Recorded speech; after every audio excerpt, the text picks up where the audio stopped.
দাদাও, তোৰ চকু দুটিত যেন নিদ্ৰাহীনতাত তেজবোৰ গোট বান্ধিছে। অবিনষ্ট কাপোৰযোৰত প্ৰাণান্ত কষ্ট সহিষ্ণুতাই মলিয়ন কৰিছে। বানপ্ৰস্থি সংকল্পবদ্ধ যোগীৰ দৰেই তোৰ যাত্ৰা। উজনি নামনি লুইত পৰাত নেওচি দুহাতত বান্ধি লৈ কৌটিজনৰ জীৱনৰ উশাহবোৰ তই নিজেই উশাহ ল'বলৈ পাহৰি গৈছ।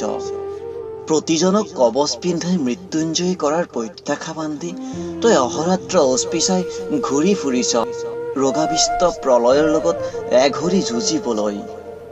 গাঁৱে চহৰে অবিৰত যাত্ৰা তোৰ সাম্ভাব্য আৰ্তজনক শুশ্ৰূষাৰ হেতেলি দিবলৈ।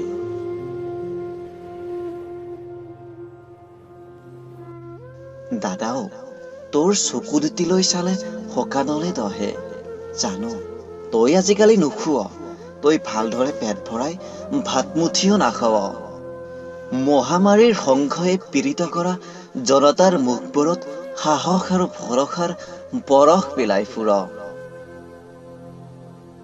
সংসাৰিত সময়ৰ এই সন্ধিক্ষণত তয়েই আৱৰি আছা হয় ত্ৰাণকৰ্তা। অন্ন বস্ত্ৰ শিক্ষা স্বাস্থ্য তোৰেইতো সমস্ত চিন্তা।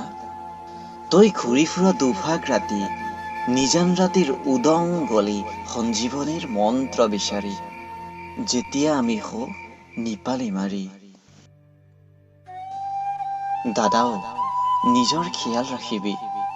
দেখিছ নহয় তোৰ দেহাটো আগতকৈ ক্ষীণাইছে, চকু দুটাও অলপকৈ সোমাইছে।